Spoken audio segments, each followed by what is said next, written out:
الحمد لله رب العالمين والصلاة والسلام على سيد الأنبياء والمرسلين وعلى آله وصحبه أجمعين.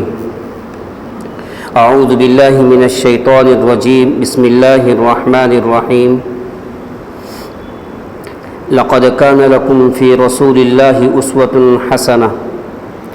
صدق الله العظيم وصدق رسوله النبي الكريم ونحن على ذلك لمن الشاهدين والشاكرين والحمد لله رب العالمين. اللهم صل على سيدنا محمد وعلى آل سيدنا محمد وبارك وسلم. اللهم صل على سيدنا محمد وعلى آل سيدنا محمد وبارك وسلم. محترم بزرگ اور دوستو، اللہ رب العزت کا ہم سب پر بہت بڑا احسان اور کرم ہے کہ اللہ رب العزت نے ہم سب کو آپ صلی اللہ علیہ وسلم کی امت کے اندر پیدا فرمایا.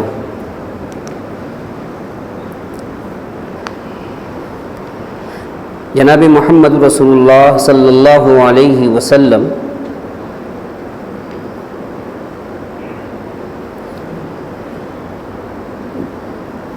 دو چیزیں لے کر آئے، قرآن اور حدیث. آپ صلی اللہ علیہ وسلم کی زندگی کے اندر جب بھی مسائل کی لائن سے کوئی بات آتی، آپ نے ہمیشہ اس کے اندر نرمی اختیار کی. لیکن جب عقیدے کی لائن سے بات آتی، عقیدے کا کوئی معاملہ ہوتا، تو آپ صلی اللہ علیہ وسلم نے اس کے اندر نرمی اختیار نہیں فرمائی، آپ نے سختی اختیار کی. آج لوگ یہ کہتے ہیں کہ جناب محمد رسول اللہ صلی اللہ علیہ وسلم رحمۃ للعالمین ہے، اس لیے مسلمانوں کو ہر جگہ حکمت اختیار کرنی چاہیے اور حکمت اختیار کر کے مسلمانوں کو ایک دوسرے کے ساتھ کمپرمائز کر لینا چاہیے. جیسے ابھی کچھ دنوں پہلے ایک نیوز وائرل ہوئی تھی کہ ولی عہد نے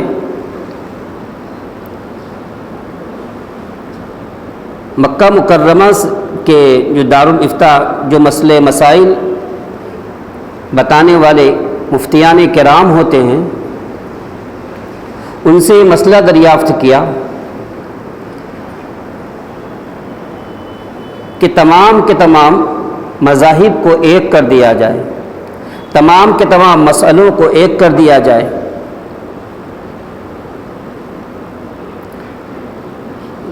یعنی کسی مذہب کے اندر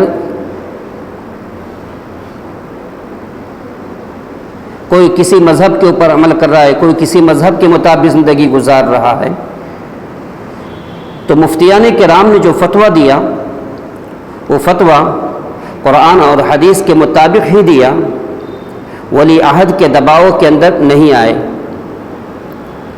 تو بتانا یہی ہے، جب بھی مسائل کے لائن سے جناب محمد رسول اللہ صلی اللہ علیہ وسلم کے پاس کوئی بات آتی تو آپ اس کے اندر نرمی اختیار کرتے، آپ نے اس میں ذرہ برابر سختی نہیں کی. جیسے مثال مشہور ہے، اللہ تبارک و تعالیٰ نے 5 وقت کی نمازیں ہر انسان کے اوپر فرض کی ہیں. جیسے فجر کی نماز کا وقت اول وقت صبح صادق کے بعد شروع ہو جاتا ہے. اگر کوئی اول وقت میں نماز پڑھنا چاہے تو اول وقت میں نماز پڑھ سکتا ہے، اور کوئی آخری وقت میں نماز پڑھنا چاہے تو آخری وقت میں بھی نماز ادا کر سکتا ہے، دونوں کی نماز ہو جائے گی. ظہر کے جب وقت آتا ہے، زوال کے بعد جب ظہر کا وقت شروع ہو جاتا ہے وقت شروع ہوتے ہی اگر کوئی نماز پڑھنا چاہے فوراً نماز پڑھ سکتا ہے، کوئی اخیر وقت میں نماز پڑھنا چاہے اخیر وقت میں بھی نماز پڑھ سکتا ہے، کوئی بیچ میں نماز پڑھنا چاہے بیچ میں بھی نماز پڑھ سکتا ہے۔ لیکن مسائل کے لائن سے اللہ تبارک و تعالیٰ نے اور جناب محمد رسول اللہ صلی اللہ علیہ وسلم نے امت کو آسانی پیدا فرمائی ہے، آسانی رکھی ہے، مسائل کے اندر ذرہ سختی نہیں فرمائی۔ اسی لیے ایک مرتبہ جناب محمد رسول اللہ صلی اللہ علیہ وسلم نے صحابہ سے فرمایا آج عصر کی نماز قریظہ کے اندر پڑھنا ہے۔ اب صحابہ کرام رضوان اللہ علیہم اجمعین کا قافلہ قریظہ کی طرف روانہ ہوا، راستے میں عصر کی نماز کا وقت ہو گیا۔ بعض صحابہ نے کہا نماز کا وقت ہو گیا، ہو سکتا ہے پہنچتے پہنچتے نماز کا وقت ختم ہو جائے گا، اس لیے ہمیں نماز ادا کر لینی چاہیے، اس کے بعد آگے سفر کرنا چاہیے۔ بعض نے کہا کہ نہیں، آپ صلی اللہ علیہ وسلم کا حکم ہے، آپ نے فرمایا نماز قریظہ میں جا کر ادا کرنا ہے، اس لیے ہمیں قریظہ میں جا کر نماز ادا کرنی چاہیے۔ اب صحابہ کے اندر آپس میں اختلاف ہوا، اختلاف ہونے کے بعد بعض صحابہ نے نماز اول وقت میں ادا کر لی اور بعض نے قریظہ میں جا کر نماز ادا کی آخری وقت میں۔ جناب محمد رسول اللہ صلی اللہ علیہ وسلم کے پاس جب انہوں نے اپنے اختلاف کو اللہ کے رسول کے پاس پیش کیا، آپ نے کہا دونوں نے صحیح کیا، دونوں نے صحیح کیا۔ اور خود ترمذی کی روایت ہے کہ جناب محمد رسول اللہ صلی اللہ علیہ وسلم نے ایک وقت میں 5 نمازیں اول وقت میں ادا کی اور ایک وقت میں آپ نے آخری نماز میں ادا کی، اور پھر فرمایا امت چاہے اول وقت میں نماز پڑھے چاہے آخری وقت میں نماز پڑھے، اس کی نماز ادا ہو جائے گی۔ اللہ کے رسول صلی اللہ علیہ وسلم نے مسائل کے اندر ہمیشہ نرمی اختیار کی ہے، مسائل کے اندر ذرہ برابر سختی نہیں ہے۔ اگر مسائل کے اندر سختی ہوتی تو ہم میں سے آج یہاں پر کوئی بھی بیٹھا ہوا نہیں ہوتا، ہم میں سے کوئی بھی بیٹھا ہوا نہیں ہوتا۔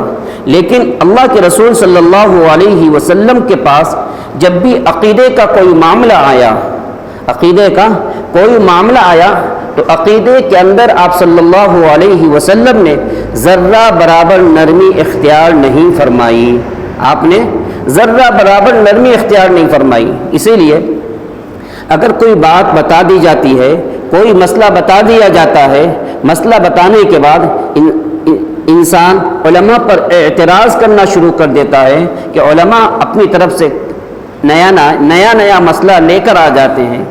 علماء نیا مسئلہ نہیں بیان فرماتے ہیں، علماء کا کام ہے مسئلہ بتانا۔ مسائل جو جناب محمد رسول اللہ صلی اللہ علیہ وسلم نے بتا کر چلے گئے، آپ صلی اللہ علیہ وسلم نے کی احادیث کے اندر تمام کی تمام چیزیں موجود ہیں۔ علماء کا کام ہے مسائل کا بتانا، علماء کا کام ہے مسائل کا بنانے و نہیں۔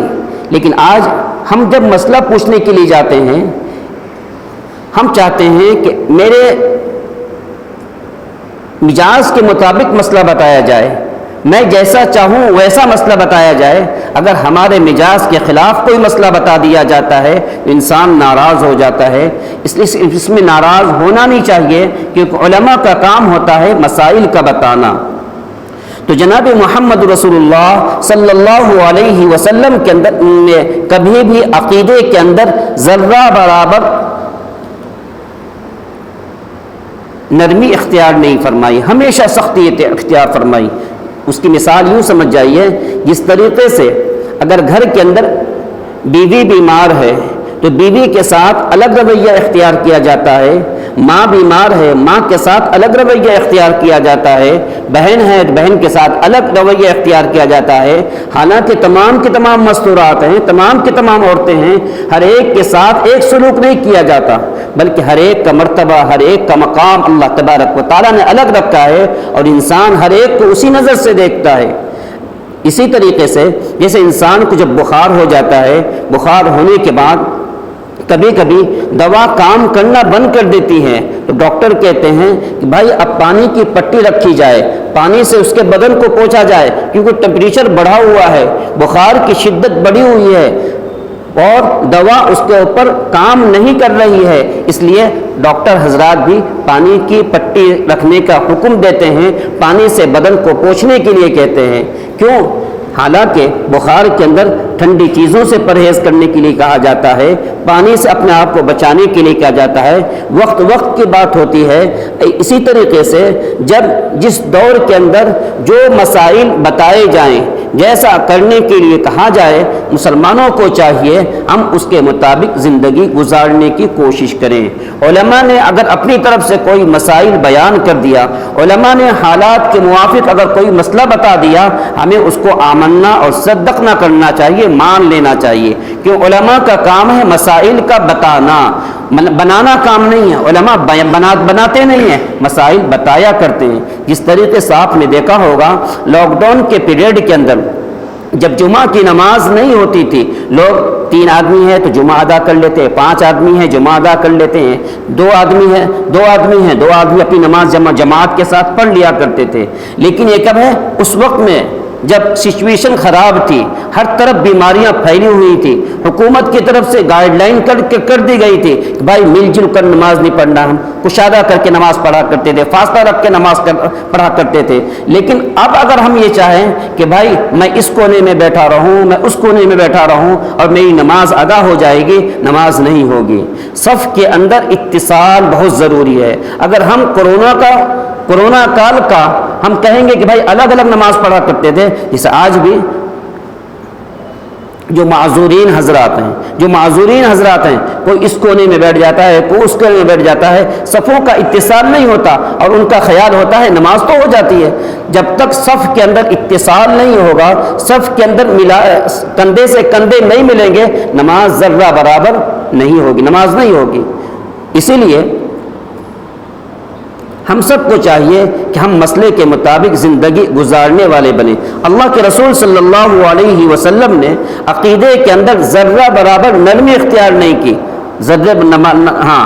بخار، جس طریقے سے بخار وغیرہ آ جاتا ہے، پریشانی آ جاتی ہے، ہر طرح کا سچویشن الگ ہوتا ہے، کبھی دوا کے ذریعے کنٹرول کر دیا جاتا ہے، کبھی سلائن لگایا جاتا ہے، کبھی پانی کی پٹی رکھی جاتی ہے۔ ایسے ہی مسائل ہر دور کے الگ ہوا کرتے ہیں۔ مسلمانوں کو چاہیے علماء کے نقش پیچھے چلنے کی کوشش کریں، علماء کا دامن پکڑ کر چلنے کی کوشش کریں، علماء کے آگے بڑھنے کی کوشش کریں گے، علماء کو گائیڈ کرنے کی کوشش کریں گے، علماء کو سمجھانے کی کوشش کریں گے۔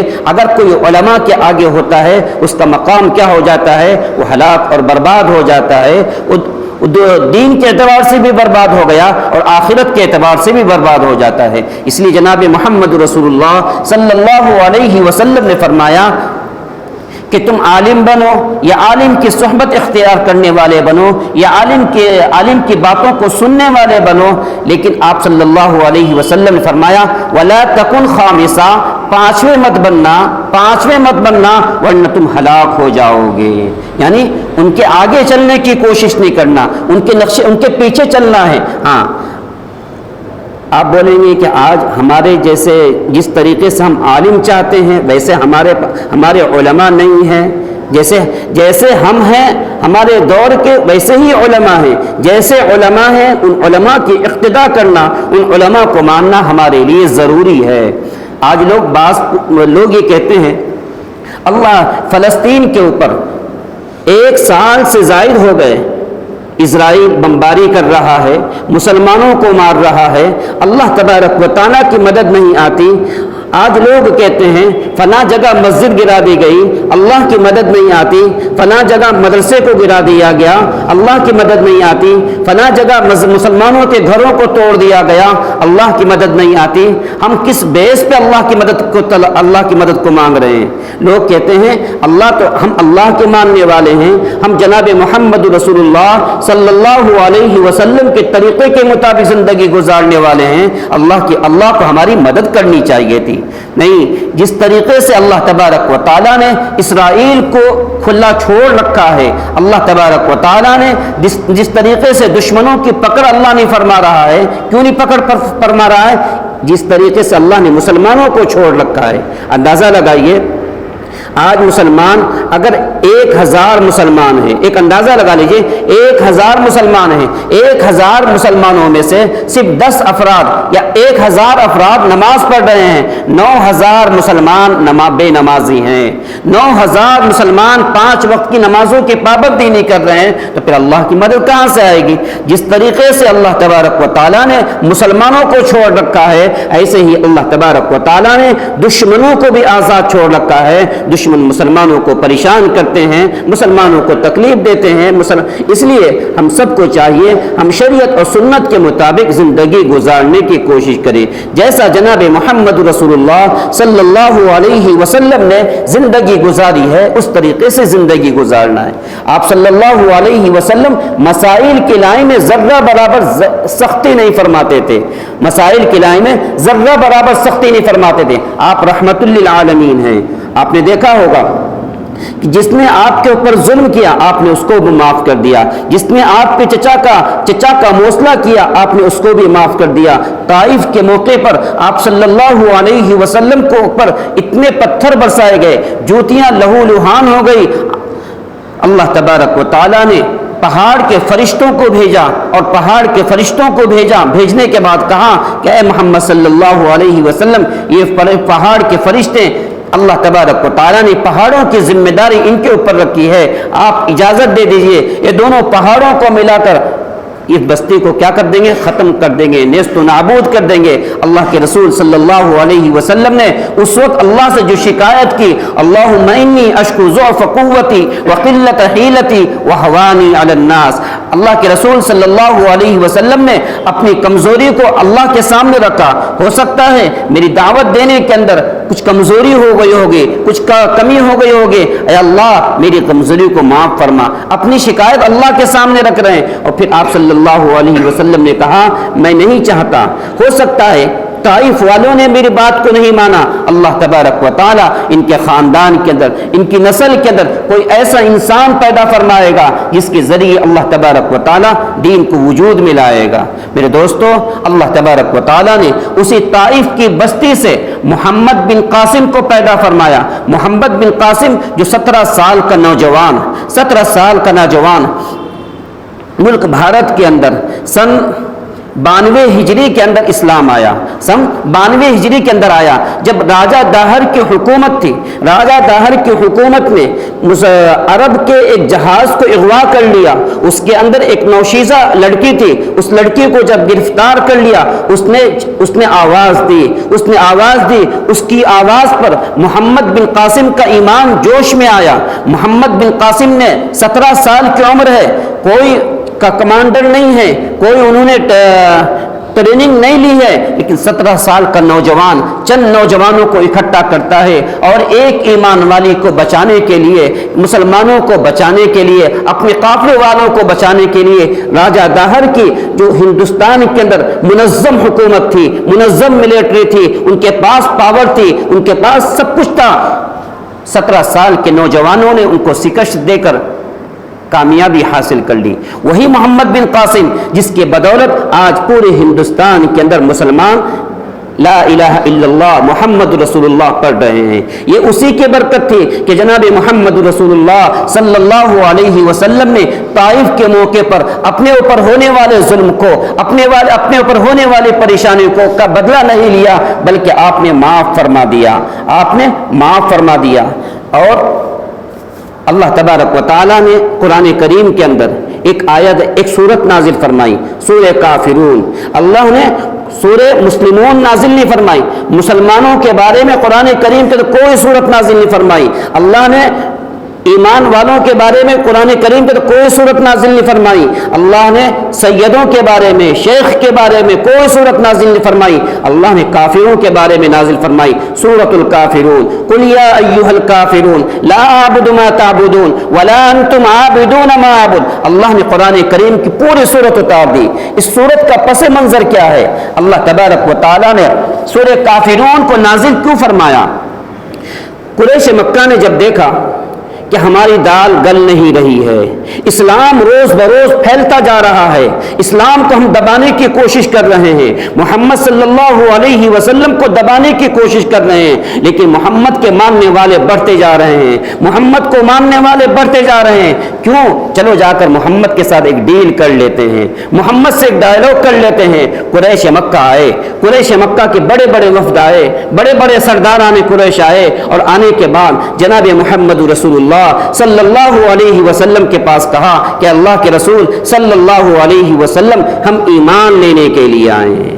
کوئی غیر مسلم ہمارے پاس آ جائے، میں کلمہ پڑھنا چاہتا ہوں، ہمارے اندر کتنی خوشی لہر دوڑ جاتی ہے. کوئی مسلمان اگر غیر مسلم ہو جاتا ہے، ہمارے دل کے اندر کتنا غصہ آ جاتا ہے. ایسے ہی جناب محمد رسول اللہ صلی اللہ علیہ وسلم کے پاس سرداران قریش آئے اور اے اللہ کے رسول ہم ایمان لینے کے لیے آئے ہیں، ہم کلمہ پڑھنے کے لیے آئے ہیں. اللہ کے رسول صلی اللہ علیہ وسلم نے خوشی کے ساتھ اس کا استقبال کیا. جب آپ صلی اللہ علیہ وسلم نے اس کا استقبال کیا، سرداران قریش نے دیکھا اب محمد صلی اللہ علیہ وسلم بہت خوش ہیں. انہوں نے فرمایا اے محمد ہم مسلمان تو ہو جاتے ہیں، ہم کلمہ تو پڑھ لیتے ہیں، لیکن ایک شرط ہم نے لگا دی، ایک شرط ہے. اللہ کے رسول صلی اللہ علیہ وسلم نے پوچھا کیا شرط ہے؟ کہا کہ اے اللہ کے رسول صلی اللہ علیہ وسلم ہم مکہ کے اندر امن چاہتے ہیں. دیکھیے قریش مکہ کی طرف سے جو باتیں کہی جا رہی ہیں، کوئی بات خراب نہیں کی جا رہی، بات اچھی کی جا رہی ہے. ہم مکہ کے اندر امن چاہتے ہیں، ہم لڑائی جھگڑا نہیں چاہتے، ہم آپس میں فتنہ فساد نہیں چاہتے. ہم کب تک آپس میں لڑتے رہیں گے؟ ایسا کریے ہم آپس میں ایک معاہدہ کر لیتے ہیں، ایک شرط لگا لیتے ہیں، ہم مسلمان ہو جائیں گے، ایک سال تک ہم آپ کے پیچھے نماز بھی پڑھیں گے، ایک سال تک ہم آپ کی صحبت بھی اختیار کریں گے، ایک سال تک ہم آپ کے ساتھ آپ کے ہر چیز میں ہر مسائل کے ہم آپ کا ساتھ دیں گے. ایک سال کے بعد اب تمہیں ہماری عبادت کرنی پڑے گی، ہمارے بتوں کے مطابق زندگی گزارنا پڑے گا، ہمارے بتوں کو سجدہ کرنا پڑے گا. اللہ کے رسول صلی اللہ علیہ وسلم نے انکار کر دیا. ابھی آپ نے گردن ہی ہلائی، اللہ تبارک و تعالیٰ نے فوراً سورہ کافرون نازل فرما دی. اے محمد صلی اللہ علیہ وسلم کافروں کو کہہ دیجئے. آج لوگ کہتے ہیں قرآن ہم کو کافر کہتا ہے، مسلمان ہم کو کافر کہتا ہے. مسلمان کافر کس کو کہتا ہے؟ مسلمان کافر اس کو کہتا ہے جو خدا کا انکار کرتے ہیں، جو قرآن کا انکار کرتے ہیں. قرآن مسلمانوں کی کتاب نہیں ہے. محمد صلی اللہ علیہ وسلم صرف مسلمانوں کے نبی نہیں ہے، محمد صلی اللہ علیہ وسلم پوری انسانیت کے نبی ہیں. محمد صلی اللہ علیہ وسلم مسلمانوں کے بھی نبی ہیں، ہندوؤں کے بھی نبی ہیں، عیسائیوں کے بھی نبی ہیں، یہودیوں کے بھی نبی ہیں. وما ارسلناک الا رحمتا للعالمین وما ارسلناک الا کافۃ للناس بشیرا ونذیرا. اللہ تبارک و تعالی نے جناب محمد رسول اللہ صلی اللہ علیہ وسلم کو پوری انسانیت کے لیے رحمت للعالمین بنا کر بھیجا. اور جو قرآن ہم پڑھتے ہیں، یہ قرآن صرف مسلمانوں کا قرآن نہیں ہے، بلکہ قیامت تک آنے والے جتنی بھی انسانیت ہے، جتنی بھی برادری ہے، جتنی بھی قوم ہے، تمام کے تمام برادریوں کا یہ قرآن ہے. اب جو چاہے مانے، جو چاہے نہ مانے. جناب محمد رسول جب اللہ کے رسول صلی اللہ علیہ وسلم کو اللہ تبارک و تعالیٰ نے فرمایا اے محمد صلی اللہ علیہ وسلم آپ کافروں کو کہہ دیجئے تم جس کی عبادت کرتے ہو میں اس کی عبادت نہیں کروں گا. میں جس کی عبادت کرتا ہوں تم اس کی عبادت کرو یا نہ کرو. اسلام زب و زور زبردستی کا نام نہیں ہے. اب دیکھیے یہاں پر شرط رکھی گئی، اللہ کے رسول صلی اللہ علیہ وسلم نے انکار کر دیا. اللہ تبارک و تعالیٰ نے قرآن کریم کے اندر پوری سورت نازل فرما دی. اس لیے میرے دوستو جہاں پر بھی اللہ کے رسول صلی اللہ علیہ وسلم ایک مرتبہ ایک وفد آیا، 1000 کلومیٹر کا سفر کر کے آیا. 1000 کلومیٹر. اس زمانے میں ہوائی جہاز نہیں ہوا کرتے تھے، اس زمانے میں بڑی بڑی گاڑیاں نہیں ہوا کرتی تھی. خچر کے اوپر، گھوڑے کے اوپر سوار ہو کر نجف سے مدینے سے 1000 کلومیٹر سے سفر کر کے مسلمہ کذاب جو اپنے وقت کا سب سے بڑا امیر، اپنے وقت کا سب سے بڑا لیڈر، اپنے وقت کا سب سے بڑا مالدار انسان، جو آپ صلی اللہ علیہ وسلم کی خدمت میں آیا، اور آنے کے بعد اس نے کہا کہ اللہ کے رسول صلی اللہ علیہ وسلم میں ایمان لانا چاہتا ہوں، میں ایمان لانا چاہتا ہوں۔ اللہ کے رسول نے اس کا استقبال کیا، اس نے کہا کہ ایک شرط لگاتا ہے، ایک شرط لگائی۔ اس وقت اللہ کے رسول صلی اللہ علیہ وسلم لکڑی سے اپنے صحابہ کرام کو کچھ سمجھا رہے تھے، لکڑی ہاتھ میں لے کر کورید رہے تھے زمین کے اوپر، اور بات چیت ہونے لگی۔ حالانکہ من کان یؤمن باللہ فلیکرم ضیفہ، آپ صلی اللہ علیہ وسلم فرمایا اگر کوئی ایمان والا وہ ہے جو اپنے مہمان کا اکرام کرے۔ یہ مہمان کتنی دور سے آیا؟ 1000 کلومیٹر سے چل کر آیا، اللہ کے رسول صلی اللہ علیہ وسلم کے پاس ایمان لانے کے لیے آیا، لیکن ایک شرط رکھی۔ شرط کیا رکھی؟ کہ اللہ کے رسول آپ کے پردہ فرمانے کے بعد، آپ کے انتقال ہونے کے بعد نبوت میرے پاس آ جائے گی، میں نبوت کا دعویٰ کروں گا۔ اللہ کے رسول صلی اللہ علیہ وسلم نے اس شرط کو منظور نہیں فرمائی۔ آپ نے جہاں پر بھی عقیدہ کا معاملہ آیا، اللہ کے رسول صلی اللہ علیہ وسلم نے سختی کا برتاؤ کیا، نرمی کا معاملہ اختیار نہیں کیا۔ اس سے ہمیں یہ سبق ملتا ہے میرے دوستو، جہاں پر بھی عقائد کا معاملہ آ جائے، جہاں پر بھی شرک بدعت کا معاملہ آ جائے، جہاں پر بھی جھکنے کا معاملہ آ جائے، جہاں پر بھی آرتی کا معاملہ آ جائے، مسلمانوں کو سخت ہونا چاہیے، مسلمانوں کو ڈاما ڈول نہیں ہونا چاہیے، ہر جائی نہیں بننا چاہیے۔ یہاں گئے تو یہاں پر بھی نمسکار، وہاں گئے تو وہاں پر بھی سجدہ کر لیا، وہاں گئے تو اس کے جیسا بولنے لگے۔ مسلمان اس کا نام نہیں ہے، مسلمان نام ہے کلمہ لا الہ الا اللہ محمد رسول اللہ صلی اللہ علیہ وسلم پڑھنے کا۔ اس لیے ہم سب کو چاہیے ہم سب سراپا سنگ بن جائے، سختی ہمارے اندر سختی ہونی چاہیے۔ ہم مسلمان ہیں، ہم کلمہ پڑھنے والے ہیں۔ اللہ کے رسول صلی اللہ علیہ وسلم نے عقائد کے اندر ذرہ برابر کمپرمائز نہیں کیا۔ حالانکہ مکہ سے اللہ کے حضرت جبرائیل علیہ السلام نے ایک وحی بھیجی، اللہ تبارک و تعالیٰ نے وحی بھیجی کہ مکہ سے 2 نوجوان آپ کے پاس آ رہے ہیں، عمرو بن العاص رضی اللہ تعالیٰ عنہ اور خالد بن ولید، ایمان لانے کے لیے آ رہے ہیں۔ جب اللہ کے رسول صلی اللہ علیہ وسلم کے پاس آئے، آنے کے بعد کہا کیوں آئے ہو؟ کہا کہ اللہ کے رسول پوری زندگی بت پرستی کے اندر گزر گئی، بتوں کے سامنے سجدہ ریز ہوتے تھے، لیکن بتوں کے پاس سے کچھ نہیں ملا۔ اے اللہ کے رسول اب چاہتے ہیں آخری وقت میں آپ کے ہاتھ پر ایمان لے آتے ہیں۔ اللہ کے رسول صلی اللہ علیہ وسلم نے خالد بن ولید کا ہاتھ آگے بڑھایا اور ہاتھ کے اوپر کلمہ پڑھ کر مسلمان کیا، اور کلمہ پڑھ کر مسلمان کر دیا۔ حضرت عمرو بن العاص رضی اللہ تعالیٰ عنہ جو عرب کے اندر سب سے ظہیر انسان تھے، جب اللہ کے رسول نے ہاتھ بڑھایا انہوں نے بھی ہاتھ بڑھایا، اور عمرو بن العاص رضی اللہ تعالیٰ عنہ نے اپنے ہاتھ کو پیچھے کر لیا۔ اب اندازہ لگائیے، ایک طرف اللہ کے رسول کا ہاتھ ہے اور عمرو بن العاص رضی اللہ تعالیٰ عنہ نے اپنے ہاتھ کو پیچھے کر لیا۔ کہا کہ اللہ کے رسول صلی اللہ علیہ وسلم ایک شرط کے اوپر میں ایمان لاؤں گا۔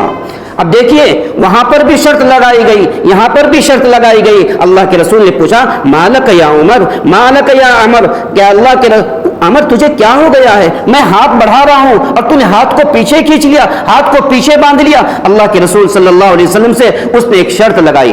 شرط کیا لگائی؟ کہ اللہ کے رسول صلی اللہ علیہ وسلم میں ہر معاملے کے اندر میں آپ کے مخالف پر کھڑا ہوا تھا، میں نے آپ کو تکلیف دی، حتیٰ کہ جب صحابہ کا قافلہ یثرب گیا، حضرت جعفر رضی اللہ تعالیٰ عنہ کے مد مقابل میں کھڑا ہوا تھا، میں چاہتا تھا کہ مسلمانوں کو گرفتار کر کے واپس مکہ لایا جائے۔ عمرو بن العاص رضی اللہ تعالیٰ نے کہا ایک شرط کے اوپر میں ایمان لاؤں گا۔ کہا کہ کیا شرط ہے؟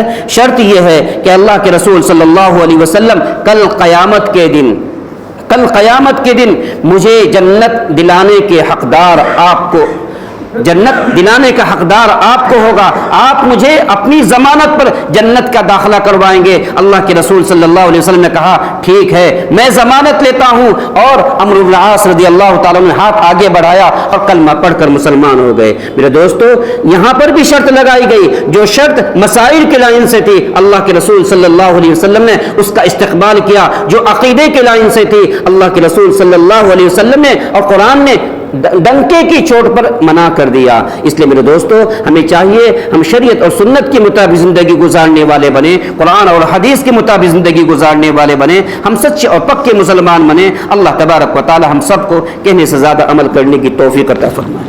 وآخر دعوانا عن الحمد لله رب العالمين۔